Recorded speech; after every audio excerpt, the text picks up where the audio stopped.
and recording is started.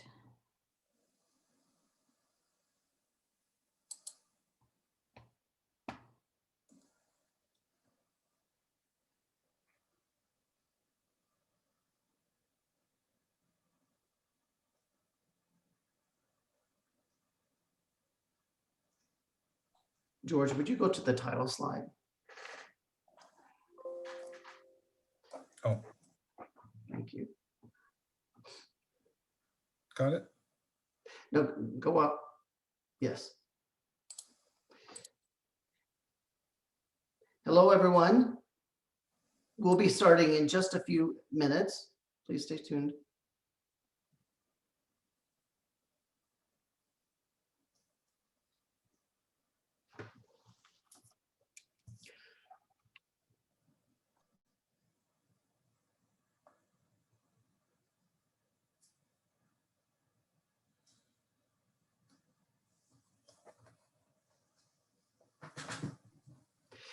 Hello, everyone. My name is Anthony Ogden. Welcome to today's webinar. We'll be starting in just about 1 minute.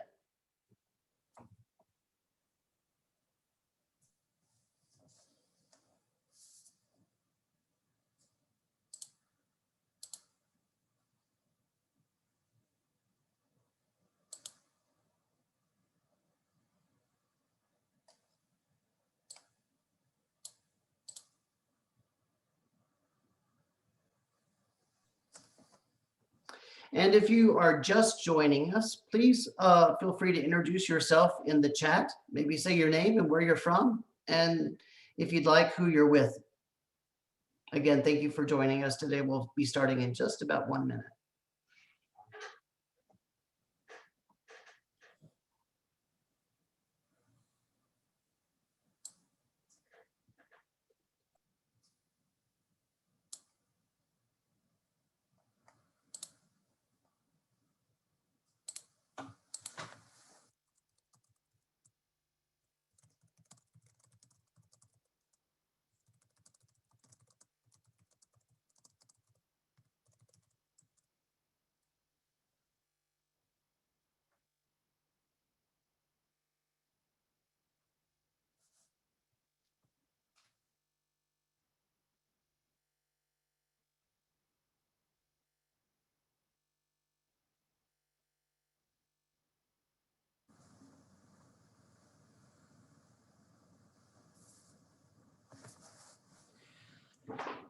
Well, I think we should go ahead and get started. Thumbs up, folks.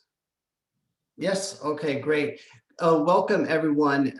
My name is Anthony Ogden. I'd like to be the first person today to welcome you to the first of Gateway's spring webinar series. Today, we are focused on new directions in EdTech and next generation education abroad.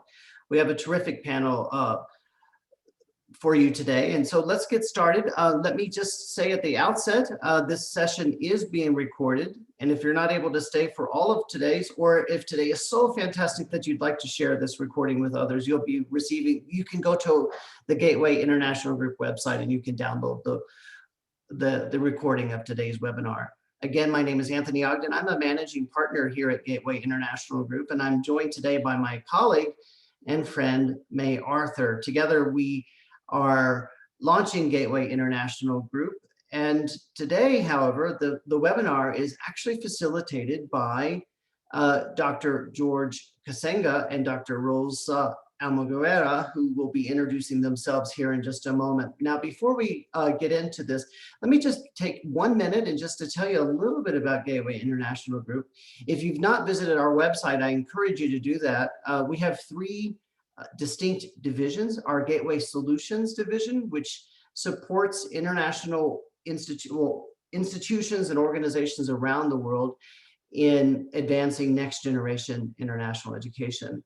Gateway Learning Abroad is our programming division focused more on course level international education.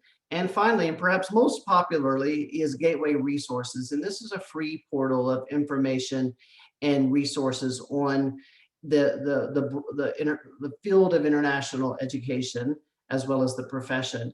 I'd encourage you to look at that if you do have time in Gateway Resources, you'll see one of our newest free resources on EdTech.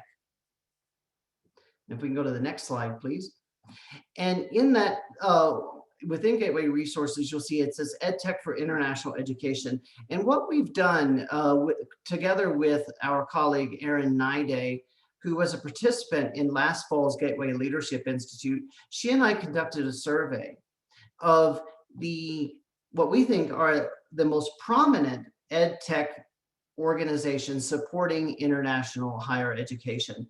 And what we've done for quick reference is that we've grouped these EdTech companies, or at least the results of the survey, by knowledge community. These are the 5 knowledge communities that we recognize as part of NAFSA, International Enrollment Management, Education Abroad, and so on. We also group these EdTech companies by focus area. If we can go to the next slide.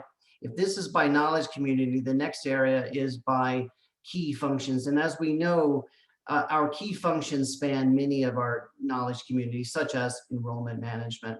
This was a very interesting exercise, and I hope it will be useful to folks who are listening in today.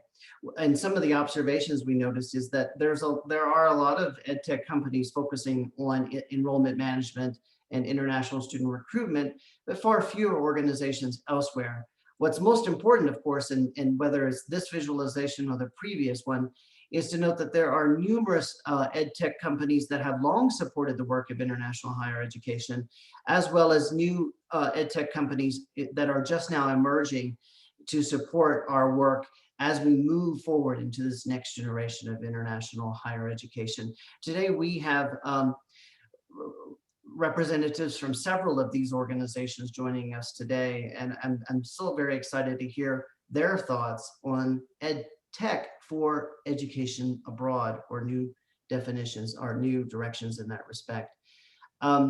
With that, let me also say, and George and Rosa will soon be introducing our sponsors for today, but let me say a general thank you very much to all of them for supporting the Gateway Leadership Institute, which made it very possible for us to do this webinar today, as well as by dramatically reducing the participation costs for our participants.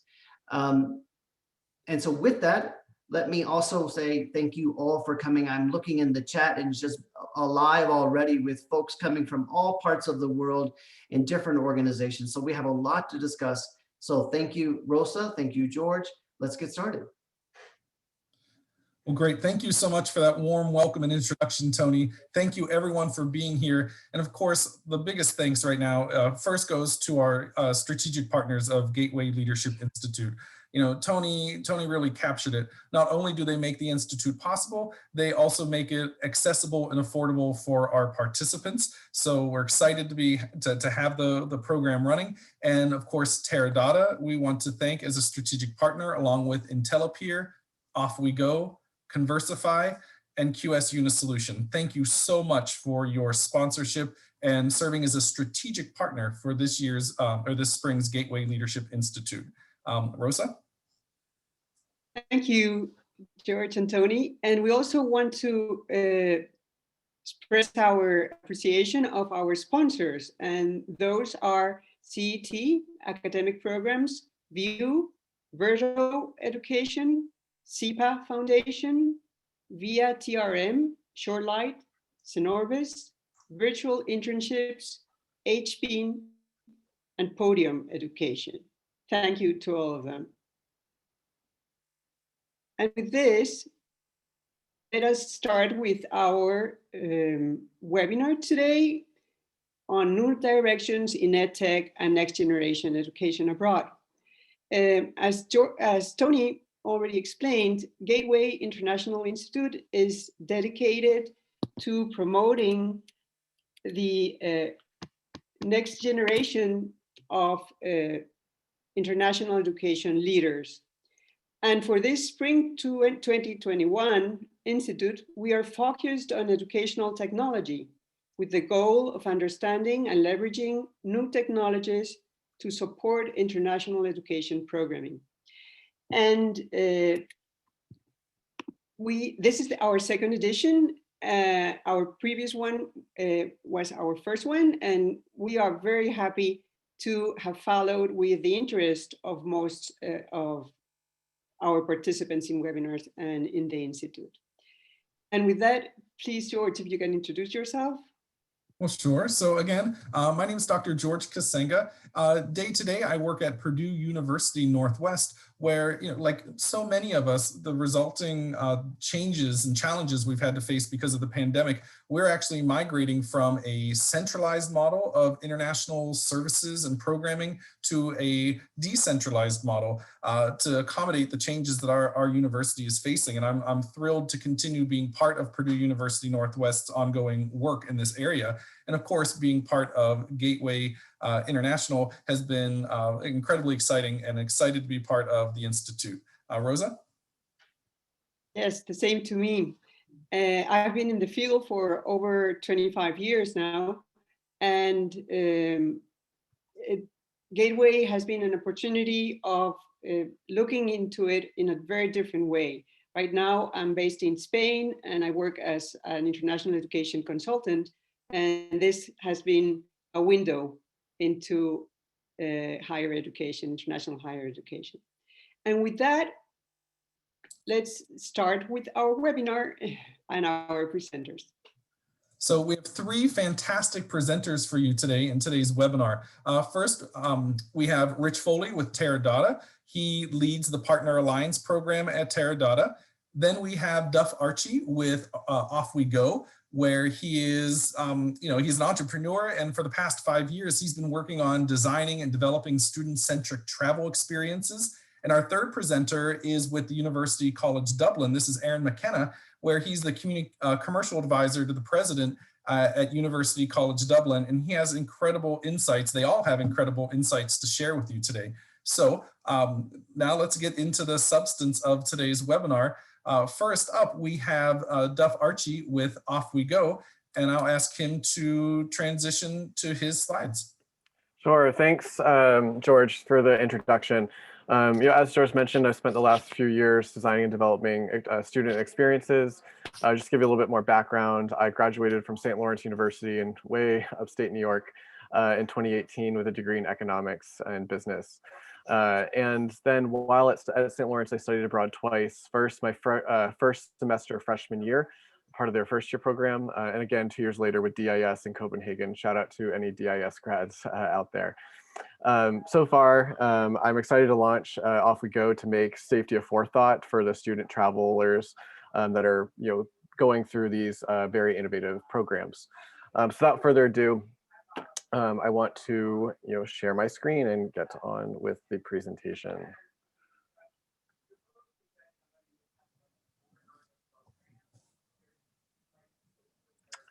Great. So today I'm going to be talking about EdTech solutions in international education.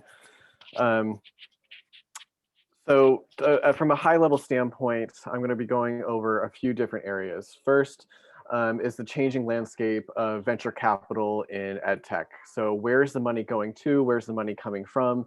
And what's the impact of that?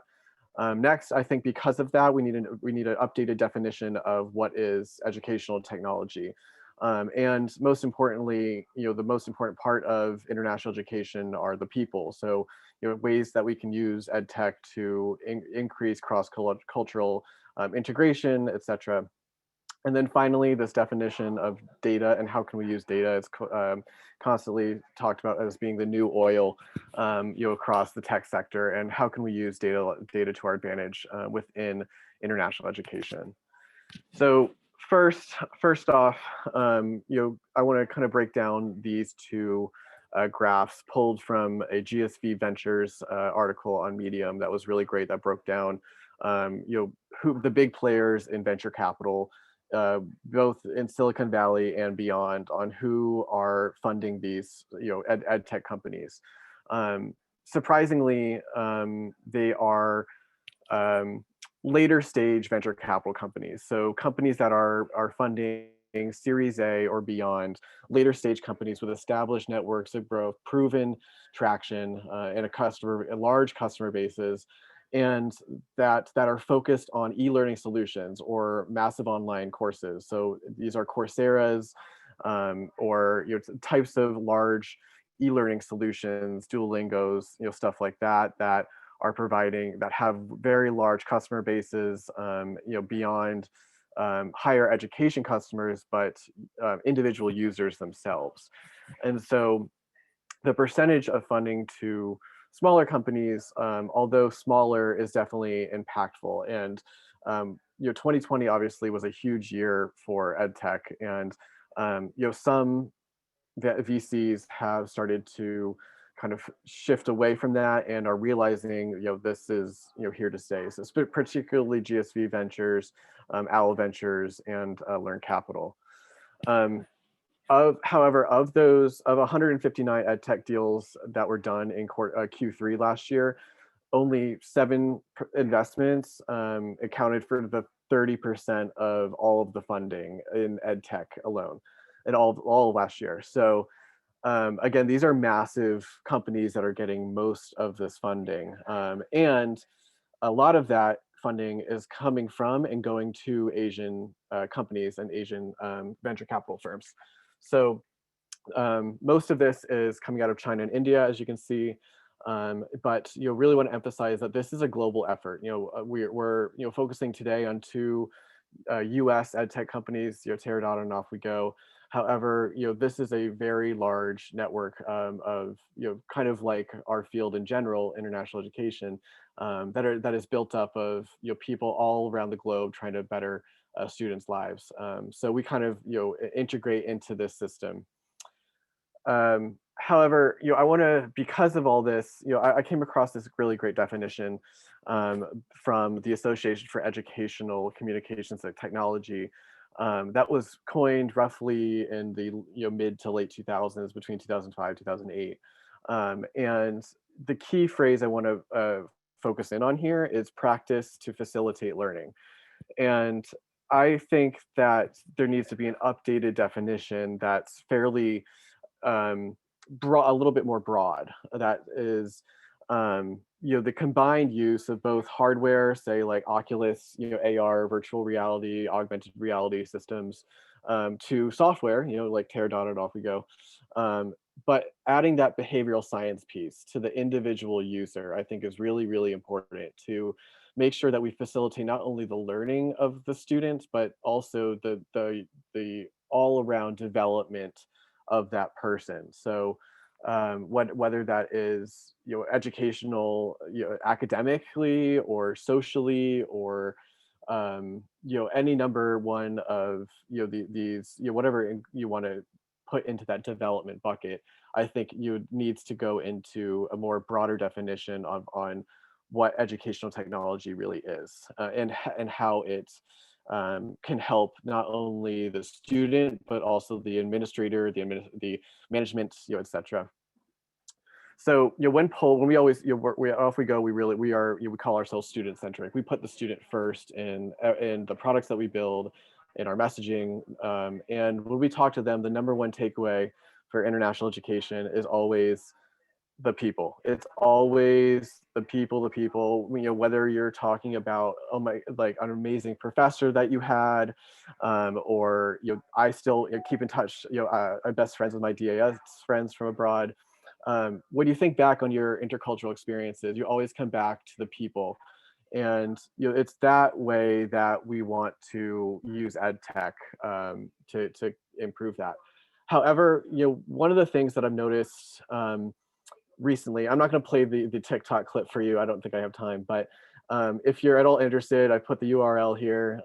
You can look it up. But these are some of the comments taken from that TikTok, and it's really a sarcastic look at virtual study abroad. And I think the phrasing around virtual study abroad needs to be shifted a little bit, that a lot of the students don't see the true value in it. And I really, really am a big believer in virtual study abroad, not necessarily for, I think, the same reasons as many people are, but I see it as a huge way to increase that cross-cultural communication piece, increase social connection, and kind of take advantage of that social piece, but in a remote environment.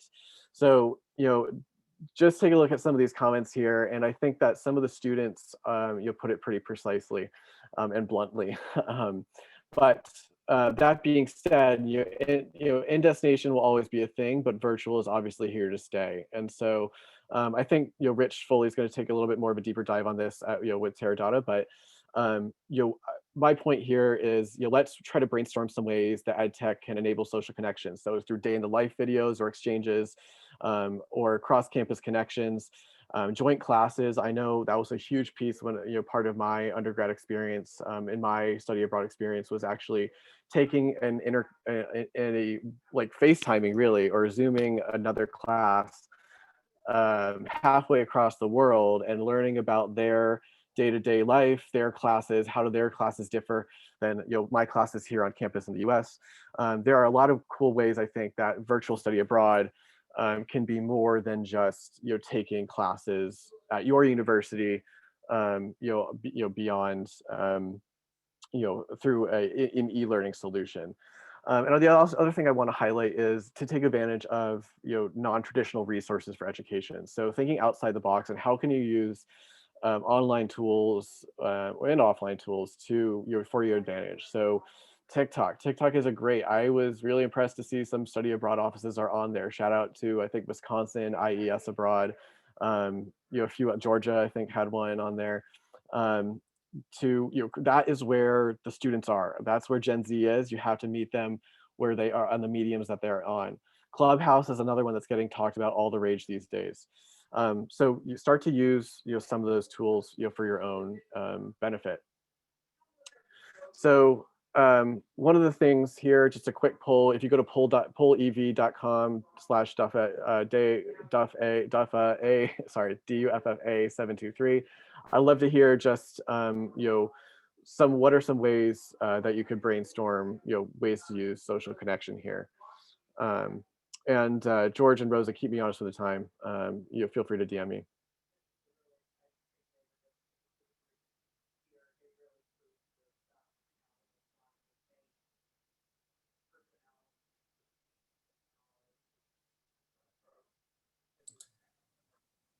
Again, just the link again, Duff, was pollev.com/DUFFA723.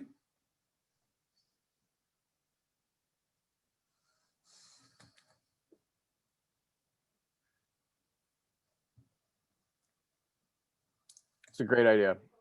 Joint courses, projects, totally. That was one thing that worked really well, I think. Yep, I totally agree. Ways to cross campus collaboration is definitely key. Absolutely. We'll give it just about 10 more seconds here. Yeah, Duff, this is Rich. I mean, the partner piece is huge too. There's a lot of that going on here, which is excellent. Yep.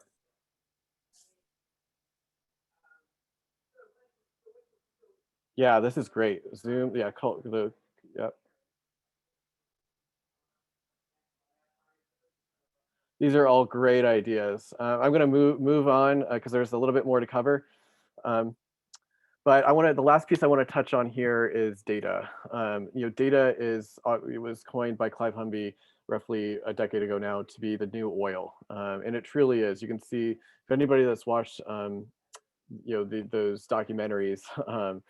So I would like another poll. I'd like to know, what data does your office currently collect?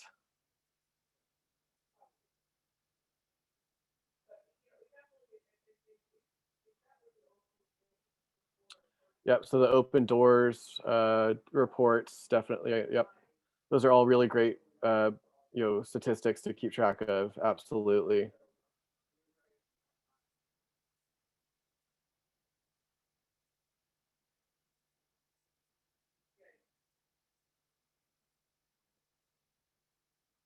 These are great. Yep.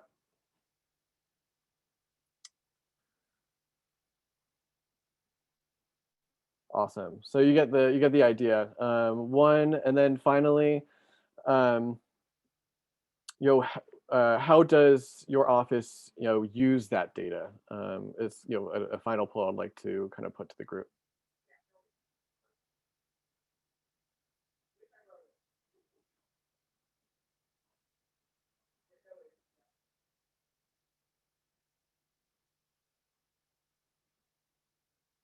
A lot for marketing, reporting.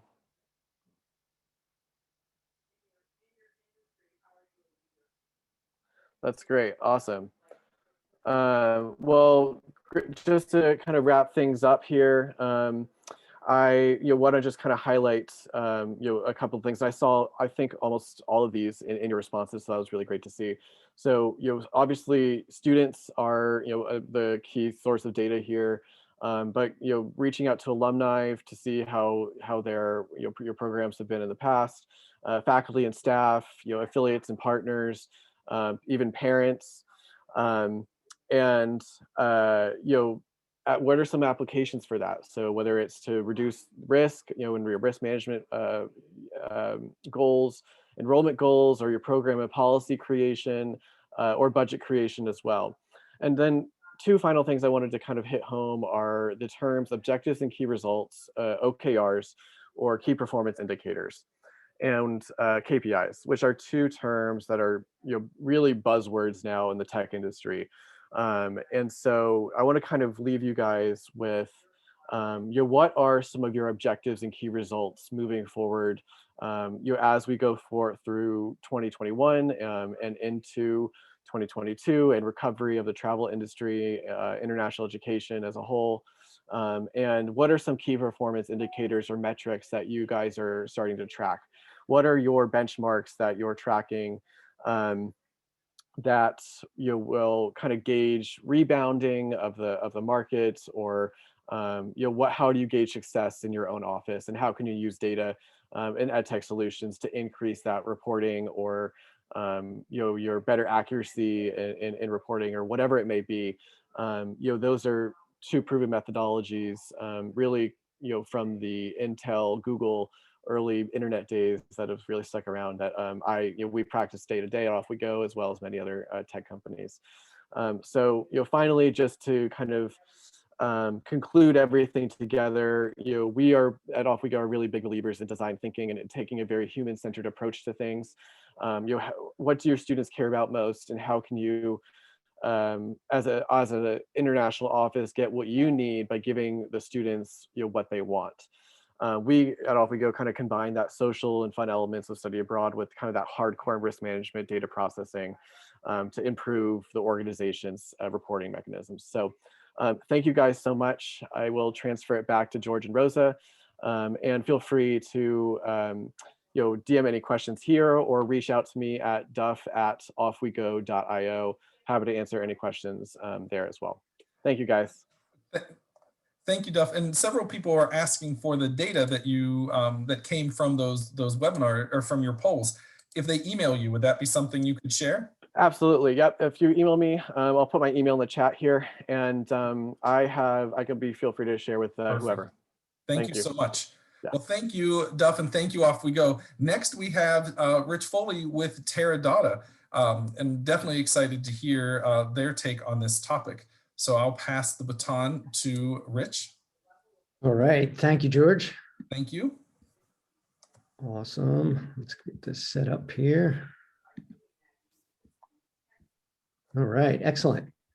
So what we have is really an agenda today. Just to quickly take this from an agenda perspective is playing off a little bit more and further on what Duff talked about at Off We Go there from an agenda perspective. So we're going to address that technology based on global engagement platforms, right? And how to leverage the technology virtually for student international activity. I mean, that's the big key here. So we're also going to discuss some new demographics around students studying abroad, as there's future vision in terms of accessibility have been accelerated in engaging students. So of all different venues there. So something to think about there in the back of our minds. As we've all been hearing the term virtual programming, even somewhat Duff talked about, and know this, some virtual programs are basically here to stay in one way, shape, or form, right? Whether it's combination of things, it's going to stick around here in one way, shape, or form. The leveraging of technology is really an important aspect of how you're going to measure those new student engagements. So that's something to keep in the back of your mind also. And then, like Duff mentioned, what is the future going on? So we're also going to make some future recommendations based on executive interviews with our current clients and others that we've talked to in an industry, as it's always insightful to really listen to other ideas here from our peers. So with that, I'd like to, in the spirit of communication, it would be wonderful really to better understand from all of you in the audience today is knowing if your institution actually has embarked on any type of international education programming. So what I like to do, there we go, the poll showed up there. So if you take about a few seconds, maybe 15, 20 seconds, and just kind of answer that, it would be nice to know kind of what's going on there.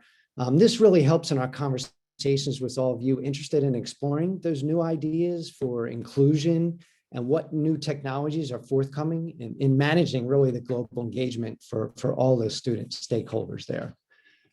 So as I'm looking at some of this showing up here, that should be about 15, 20 seconds, right, George?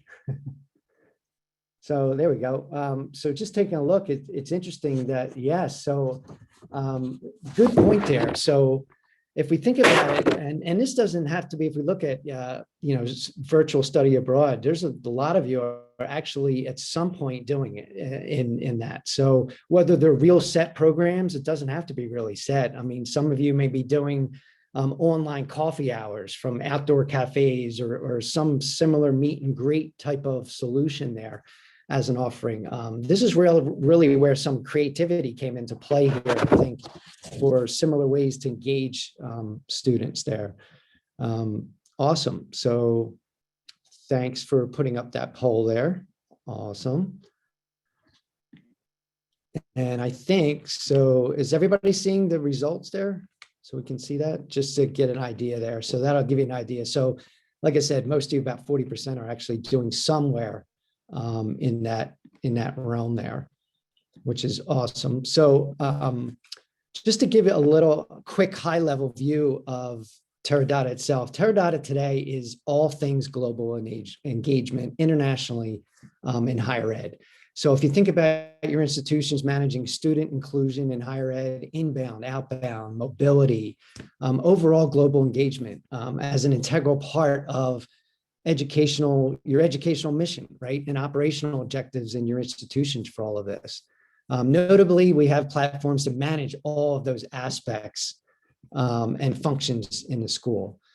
If we talk about the situation today in study abroad, really has dynamically changed in our world. Some schools are in their third term of some kind of virtualization, right? And some of you, as we saw in the poll, have not yet even started any kind of virtual programming. So what we've seen here is really demographically, it totally has changed. So a year ago, the main population to embark on study abroad was predominantly white women. I mean, this is one of the, the statistic numbers really show us all. So this draws attention to better diversity, equity, and inclusion opportunities in international travel for all kinds of students. So if we think about, given the pandemic's limits on traditional forms of global engagement, just everything about that, even as travel starts to open back up, right? Institutions had to reimagine new approaches to delivering meaningful international education opportunities for students. So interesting enough, this has resulted in really unforeseen benefits that you've all may have been thinking about in the future, such as international education more widely accessible to all populations of your student body. So especially those for, experiencing financial, physical, or mental conditions, the student population often, requires interventions and special accommodations to meet their type of needs that historically haven't been built into a global engagement experience. So now virtual programming, if you think about it, allows for people who generally would not be able to physically attend these experiences to partake in that intercultural exchange. So what we've seen in our client base for many of all of you out there is that the lines between incoming and outgoing students really have blurred a little bit here. So whether that's incoming students, studying abroad in their home countries because they can't travel to the US, or outgoing students not actually leaving the country, but taking virtual study programs or a combination, right? It's really kind of shifted the definition of global engagement. But what is absolutely imperative to these opportunities is leveraging partnerships like Duff at Off We Go mentioned earlier, and what some of the responses that we saw in the polls, how you're already engaging with your program providers, with those partnerships with other universities and with your technology providers, right? So that we're all really continuing the goals of international ed despite the lack of travel, right? Huge points there to talk about. If we think about global engagement, right, really here to stay.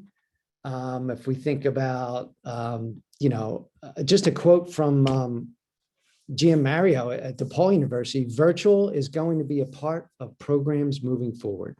Like both Duff and I agreed on, that's what we're seeing, right? A solid example of equity in a virtual program world is one of our university clients, serves a lot of first gen Pell Grants. I think it included actually Chicago Public Schools and some others. Typically study abroad is not feasible for them, as some students, like we talked about, have financial, cultural, psychological challenges to overcome. That university only ends up sending 5% of their study abroad population that they actually have. So for those, virtual program is an equitable way to offering study abroad opportunities. That's huge there for them. But from an equity standpoint as well, it's important to think about the digital divide there and how virtual exchange programs address or exacerbate larger societal inequalities, right? It starts to make you think about all these kind of things out there. Employment is also an opportunity for acquiring virtual collaboration. Skills, right? The skills for actually executing that, right? And the benefit of working on a non-co-located team. I mean, so if you think about the difference of perspective, virtual modality, right? Allowing you to manage the cost more effectively, right? So Duff talked about earlier about all those investments, where are they going in the technology, right? So it's all about that technology-driven delivery execution that you can use these tools for. And the key is experienced professionals, right, that you may have on site already that have traveled, right? They can bring that experience to those virtual technology delivered execution there. And just like we said, as Off We Go mentioned earlier, the adjustment of cost for a virtual program so that maybe it's a little more cost effective for everyone in those areas, that could be a huge way of starting virtual programming also. So it's all about inclusion there that makes sense. If we think about leveraging technology, right? This is purely insightful information from one of our clients that I'm actually going to talk to you about now, is that they're using, in this case, Teradata technology, just an example, to manage all of their global engagement for incoming and outgoing students, whether it's virtual or not, that's the direction they're going in. So in doing so, they really increased their data activity required, to report on, right? That capability of taking that data and making intelligent decisions for accessible anytime, anywhere, right? We can see what's going on. The importance of communicating partner programs that we saw earlier, students and faculty globally, all in one system, right? So the technology gave this client easy ways to house that content, documents and schedules in all a centralized place. So another key item in this client's consideration is how they experience meaningful communications with students during the term in the way that students are familiar, just like Duff mentioned. What kind of, relating to the students in the world that they communicate with, right? So having easy access for those students through portals and other methods, facilitating that direct communication. That's key there. That really makes sense. Based on our client interviews, this is really when I want to tidy up here a little bit, is based on those client interviews and industry knowledge, recommendations from all of them is really to continue leveraging those partnerships, right? Partnerships can be on campus, off campus, globally with peer universities, right? EdTech or other options, right? As an added layer, how are your EdTech providers helping you grow your network, right? Good questions to ask. Take an external view of your processes by asking questions and monitoring how interaction takes place with students, right? How are your EdTech providers helping you streamline your processes to offer more programs? This is a good time to reimagine international education from an inclusive lens, right? Where virtual programming comes into play and expanding on those offerings. If you look at how you're impacting society, what programs are you offering? Who do those programs serve, right? Where are they offered, right? Is there intercultural exchange happening on your campus? And how can EdTech play into this? These are all some of the things that you want to think about. If you're not doing, you're actually going through that a little bit now. So strategically reinvesting in the student experience, right? Word of mouth is one of the best methods of recruitment. Like Duff mentioned, not everyone sees the value in virtual study abroad, but it falls back on the technology and the institutions, really all of you, to change that student experience that really benefits both the traditional and newer approaches to global engagement. So, analyzing your risk management plan. Traditionally, study abroad will come back in a full swing one day, right? As we have to make sure that we're ready. Do you have the right processes, policies, and technology in place to do so for in-person, hybrid, and virtual learning models? So again, as we talked about here today, what tools would you use to minimize those risks in global engagement? So basically, thank you everyone for your continued attention today. Hopefully this information has stimulated some additional thoughts around your future vision for global engagement. So let's change gears here and have, change it back to George and Rosa here to introduce our next guest. Thank you. Well, excellent. Thank you so much, Richard. There was so much discussion in the chat box. So that is excellent. You'll be able to see some of that dialogue happening there. Thank you for the perspectives. We're going to have about 10 minutes or so at the end for Q&A. So keep those questions at the top of your mind. And next, we're going to have Mckenna speak to us from the University College Dublin. And so I will pass the baton to Aaron, and then we'll, again, reserve the last 10 minutes or so for Q&A. So thank you so much, Rich, and thank you, Aaron.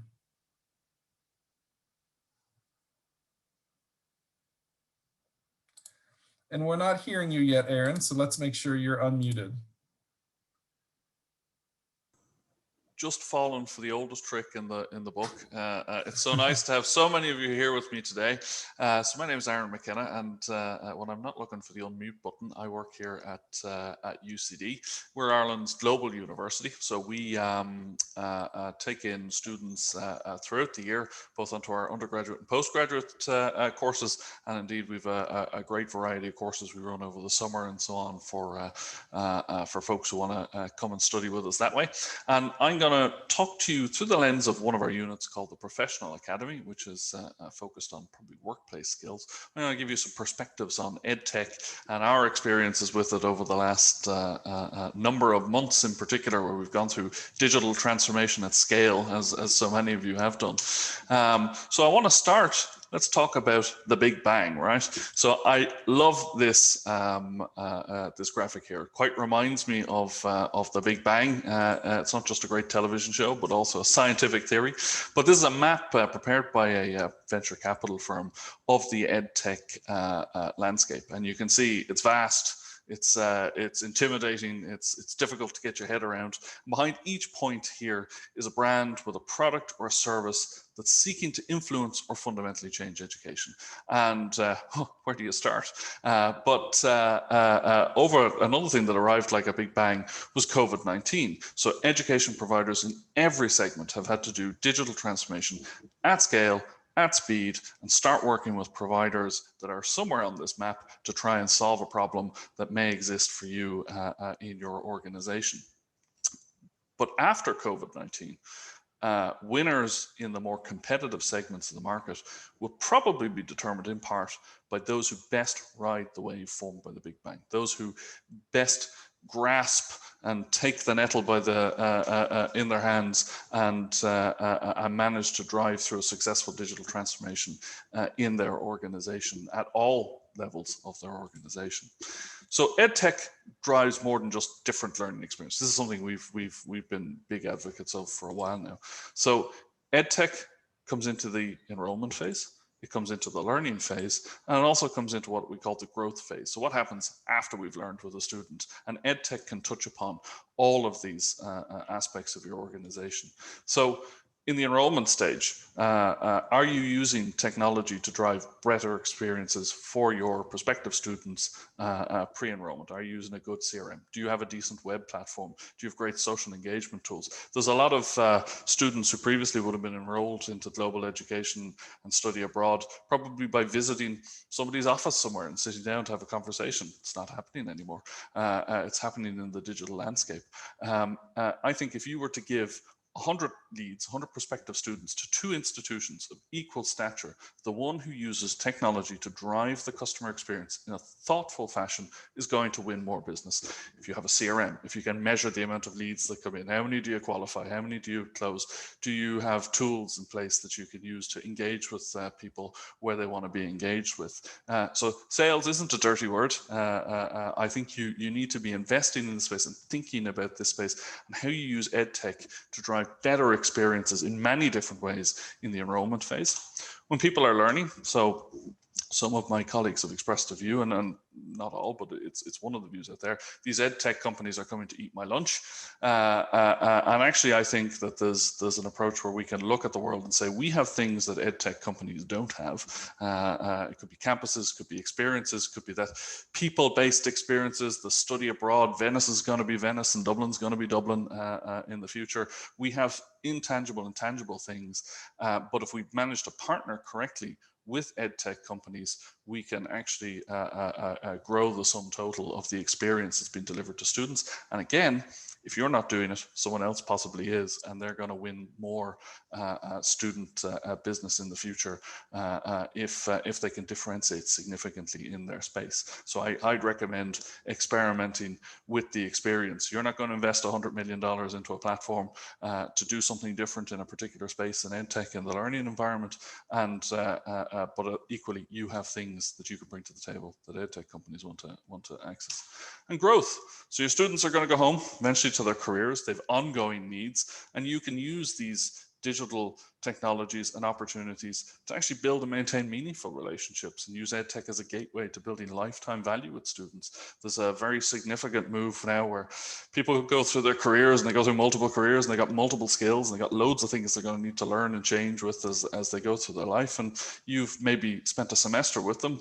Maybe there's more that you could be doing, and through these digital relationships, you can potentially access that and grow with them in your business. So let me just give you some practical examples, things that we've done. So in enrollment, enhancing the enrollment experience to digital means sounds kind of dense. What do you mean by that? But it can be quite simple, be something you can try. Let me give you some examples from things that we do. So for example, we rolled out things in the last 12 months, such as a meeting schedule tool. So if our prospective students want to have a chat with somebody, we make it really easy for them to put some time in the diary. We've rolled out things like live chat on our website. Let's just get you right there. Then you're on the website, you have something you're inquiring about. Let's talk to you. And we've also done things like start to track metrics in our CRM, which is, we use HubSpot.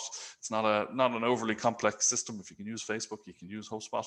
But we now track metrics. We look at how we do our business. Our staff are gone home. They're not sitting in the office. Can we find better ways to understand how they're working and give them better tools to deal with the student. So embracing technology like a properly put together CRM can really transform your ability to grow your business. It's not all that dense and allows you to provide a better experience to your prospective students. So we often receive the comment, your website and admission process was slick, building my confidence to study with you, or some variation thereof. People make these decisions now based on their interaction with your web properties and with how easy you make it for them to go through the digital experience. And I think that's really important. Learning, we have a good example. So is EdTech a threat or an opportunity? We think it's an opportunity when used in the right way. I'll give you one example. So we work with a firm called DataCamp in the data analytics space. They're a learning platform backed by venture capital, really specialist in their space. They've got a $30 million invested in their learning platform, so you can sit down with your browser, you can code while you're there.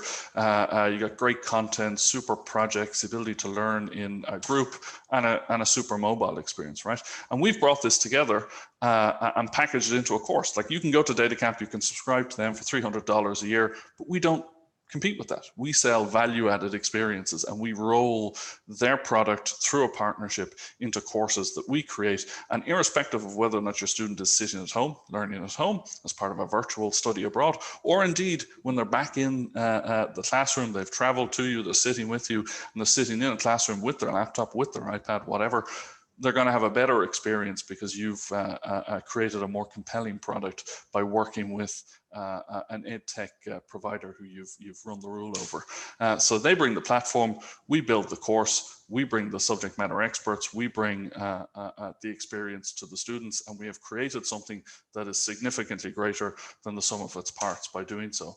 And as I say, this is something that we can charge a premium for as time goes on. It's one example of a way in which you can practically use EdTech in your business. So in study abroad, your core competencies and value add remain the same. You can work with companies to create new opportunities for yourself. In terms of growth, I'm going to finish on this. This is from Pearson PLC's recent strategy announcement. So Pearson got themselves a new CEO, an ex-Walt Disney man, and he now wants to go direct to the consumer. But they've identified that, okay, there's a rise in online and digital learning tools. There's a workforce skills gap and a growing need for accreditation and certification. And I think if you can look at this and find ways to plug in with this using EdTech tools or just using your own elbow grease, there are opportunities not only to provide better and more meaningful experiences to students as they're studying with you that are more relevant to their careers when they get to them, but also you could create opportunities for lifetime value with these students. You have a huge emotional connection. Their NPS, as they call it, is going to be off the charts having studied with you, and there are tremendous opportunities in this digitally connected world for you to do more with them as you go forward in time. And Sinead, as we say in Ireland, that's it. But that's some perspectives and some ideas and some things that we've been working on over the last while. And I hope they give you maybe some practical ideas you can go forward with. Fantastic, Aaron. Thank you so much for that. Now, there's been a lot of rich discussion and questions are there. And so we want to use this last just about 10 minutes to have some Q&A. So I know my colleague Rosa has captured some questions that are already there. So let's have her pose a few to our presenters, if that's agreeable, Rosa.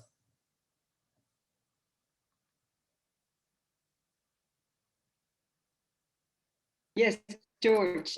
So we have a couple of questions. It's very difficult to really choose, but one that was presented by Grace Odell in answer to Sarah Olson was, how can we also support staff and faculty development so that they are as comfortable in a virtual experience as our newest generation of learners?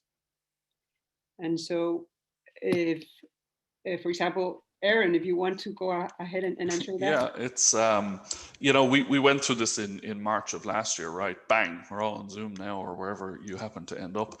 And a lot of people had to adapt at pace. And I think you not only do you have to teach people how to work with these tools and so on, but you actually need to change the way that you deliver your learning so that you're not burning people out. I think you have to be very thoughtful about the student experience, the learner experience, the lecturer experience also. I think if you work with EdTech platforms, I think one of the nice things is that usually they're pretty good at customer onboarding and pretty good at signposting their systems and how you can use them.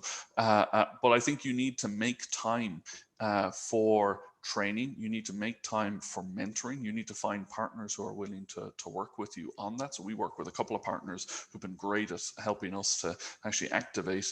As long as we're bringing the students, they're happy to do it. But then also in your schedules, in the way that you have things constructed, in the way the learning is constructed, you need to make a huge amount of room for the differences that exist in learning online and learning in that kind of virtual environment versus learning in a classroom, which in many ways, learning online, even though you're sitting at home, it's a lot more exhausting, and you have to really make the headspace, I think, for people. And it's something if you can bring into your organization and bring people along with that idea, as well as a bit of training, I think that'll go a long way to really helping folks to come along with this. Thank you, Aaron. And there was another question in that same line from Sarah Olson saying, how do we help faculty and staff understand the ROI for them in addition to the students? And if Rich, do you want to answer that? Yeah, sure. Thanks, Rosa. Yeah, I think with that, ROI, is it quantitative or qualitative, right? You have to think about what are you trying to measure there? I know we talked a little bit about data, but as far as faculty and staff, I guess poll your conditions there at the university to find out, well, what experiences do they have? Or are there other students that also can be included in that type of program that you're thinking about? And that's how I would begin to measure that ROI, is really understanding what your environment is today, and then where do you want to go with that to really make some kind of calculation at that with that. Yep. I would just to tag on. I completely agree with both of you guys, and I think it starts at and Rich, you kind of just you just got at this, but approaching it from their perspective. What their wants and needs are going to obviously highly differ than the wants and needs of the students, and so or even upper management for that matter. And so first, just beginning at a basic understanding of what's the turn off for them, what's a turn on, how can I best approach this problem from their point of view. Yes, makes sense. Can I jump in as well? I just want to add one other thought to that. I think we don't want to lose sight of the fact that the pandemic has only accelerated our use of EdTech that was already in motion due to forces from Industry 4.0. And the reality to me in answer to that question is, faculty members and all of us, in fact, have been somewhat selectively reticent about using EdTech. But the reality is now we're seeing EdTech and all new forms of modality in pedagogy are moving into the mainstream. And so to me, I think it's not about putting the genie back in the bottle. I don't think the question about how do we incentivize faculty is relevant. It's no longer a choice. I think instead what we need to do is to focus on how do we support faculty and our peers in understanding how best to use EdTech for particular programming, for particular types of education and delivery. I don't think it's a choice at this point. It's now mainstream. There's no putting the genie back in the bottle. No, I think you're right with that, Tony. Thank you so much for that. Well, we've had a tremendously rich conversation today, valuable input from our presenters. Want to thank all of them. Thank Off We Go, Teradata, and of course, Aaron with University College Dublin. This webinar will be live or recorded and will be posted on the Gateway website. Please find and join Gateway's page on LinkedIn. This is a place where you can see and keep in touch with the current topics and offerings. I do want to remind all of our Gateway Leadership Institute participants, we do have a follow-up workshop to today's webinar happening on Thursday. So please keep in mind that for any of you who want to join the Gateway Leadership Institute, we anticipate having one in the fall as well. And just keep engaged with Gateway so you have this information. Our next webinar is going to be Monday, April 19th. So please save the time and date and register again. And thank you so much for your participation today. Any final remarks from my colleagues at Gateway? Thanks, everyone. And of course, our presenters, thank you so much. Thank you, Duff Archie. Thank you, Aaron Mckenna. And thank you, Rich Foley. Wonderful content today. Thank you so much. And thank you to everyone who joined us today at today's webinar. Again, you can find a recording of today's live webinar on the Gateway website later this week. Oh.